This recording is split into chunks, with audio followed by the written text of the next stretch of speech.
Iya, kita lanjutkan diskusi sebelum nanti direspon oleh Bang Andreas dan juga Bang Erwin Aksa. Prof Wiwi, kita tahu betul bahwa di dunia politik kan selalu ada pintu samping ya, gak selalu di pintu depan gitu ya. Apakah kemudian nanti dinamika politik yang ada di 2014 seperti Anda sampaikan tadi, ada perubahan undang-undang pada saat itu, kemudian Golkar menduduki posisi kursi ketua DPR.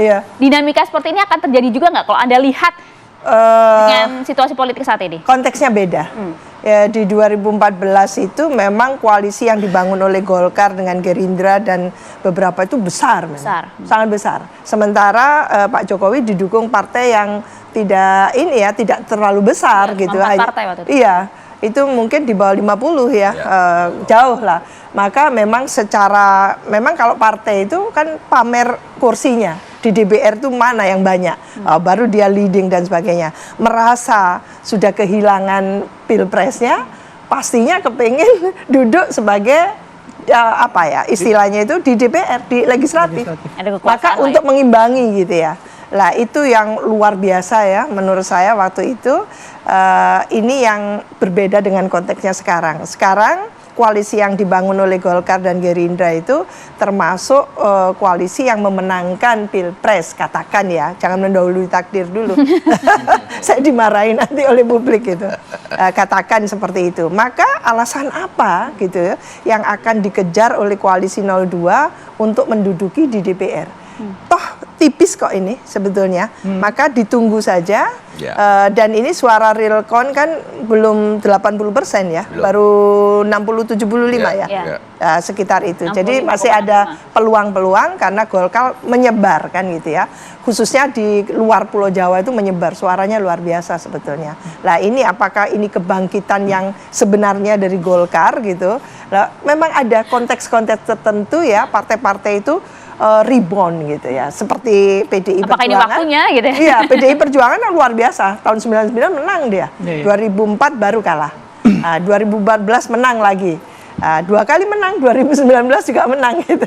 Tapi tidak, ya ini termasuk pileg bisa jadi juga menang lagi. Jadi menurut saya kompetisi kontestasi yang seperti ini yang kita harapkan ya, untuk pemilu legislatifnya lebih cool daripada pemilu presidennya. Oke, Bang Erwin, apakah saatnya rebound kembali seperti yang disampaikan Prof Wiwi? Kalau menurut Golkar sih udah rebound. Dari 85 kursi sekarang sudah di atas 100. Jadi buat Golkar ini sudah mencapai target ya. Tetapi untuk mencapai target sebagai ketua DPR, kita butuh kurang lebih 10 kursi. Puluhan lagi ya. Ya, kalau 112, 113, Golkar itu 20%. Berarti Golkar di 2029 sudah bisa mengusung capresnya sendiri, dan itulah target Golkar, dan kita masih melihat potensi 10 dapil tadi. Ya, tadi dikatakan Prof Wiwi itu adanya di luar Jawa, ya di luar Jawa di mana daerah-daerah yang terpencil ya, yang suaranya mungkin dari gunung yang belum datang. Oke, tapi Golkar melihatnya bagaimana?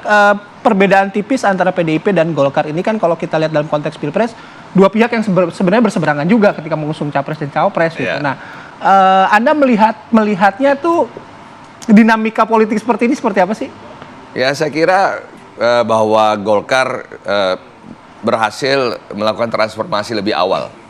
Ya, bahwa gasanya Golkar sudah memiliki kader-kader yang bagus hari ini yang bisa turun ke lapangan, dipercaya oleh masyarakat, dan kemudian membuktikan bahwa mereka punya pesan yang baik dan menggunakan sosial media secara masif.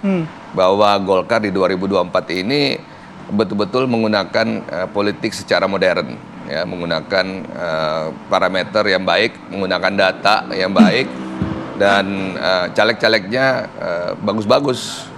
Dan strategi yang diambil adalah berpikir hanya 35 dapil dari 84 dapil yang ada. Jadi kita fokus terhadap 35 dapil yang kita ingin menangkan.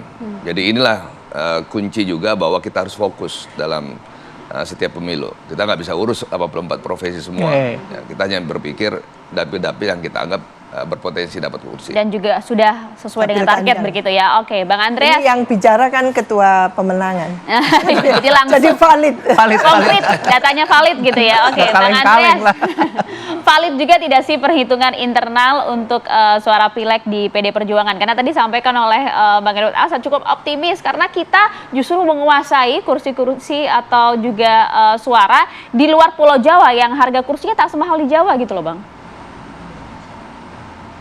Ya, ya betul. Artinya dalam hal ini memang kalau kita lihat di Undang-Undang MD3, hitungannya itu adalah pertama ya kursi terbanyak nanti untuk pimpinan, untuk ketua gitu. Kemudian kalau sama baru suara gitu. Sehingga memang terutama di saat-saat terakhir betul seperti yang disampaikan oleh Bung Erwin tadi.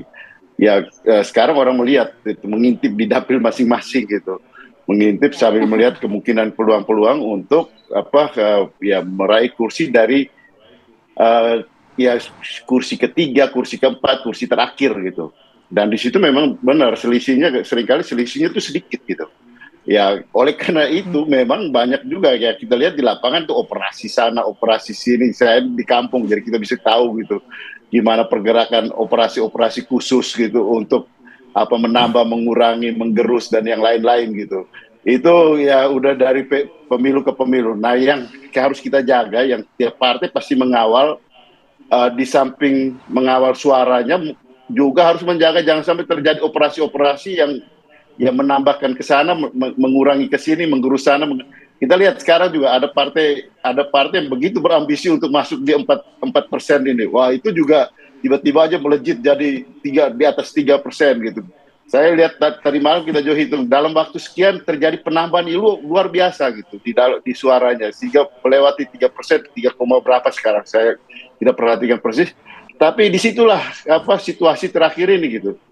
Sehingga ya yang paling penting itu juga adalah proses penghitungan ini berlangsung secara fair. Sehingga kita menghormati suara rakyat dan mekanisme yang ada untuk ya kemudian siapa yang akan menjadi ketua DPR, bahwa perebutan itu baik, betul harus dan ini karena proses demokrasi, tapi juga ya kita menghormati suara rakyat, menghormati mekanisme yang ada sehingga benar-benar ketika ya terpilih nanti memang benar-benar sesuai dengan aturan main yang ada gitu. Oke, artinya Anda juga sepakat dengan Prof. Wiwi tadi bahwa apapun nanti hasilnya, kan kita masih akan menunggu ya hasil resmi dari KPU, apapun nanti hasilnya tidak akan, riuhnya tidak akan sebesar pada saat 2014 kemarin?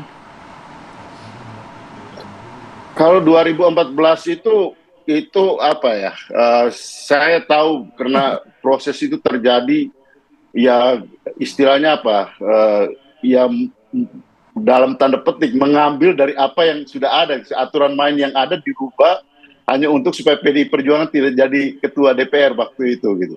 Dan itu ketika situasi waktu itu banyak kami masih ada di lapangan, masih ada di daerah di dalam proses penghitungan suara. Dan ya jujur aja itu kemudian menyebabkan ya mandeknya DPR itu cukup lama waktu itu, 1 tahunan gitu. Oke, dan saat ini tidak akan terjadi ya Bang, lebih adem pileknya kali ini? Nggak perlu terjadi lagi gitu, kan sekarang mekanismenya itu udah paten, karena itu berimbas sampai ke daerah gitu. Karena kita sudah tahu siapa yang memperoleh kursi terbanyak, dia akan jadi ketua DPR. Kalau sama kursinya menjadi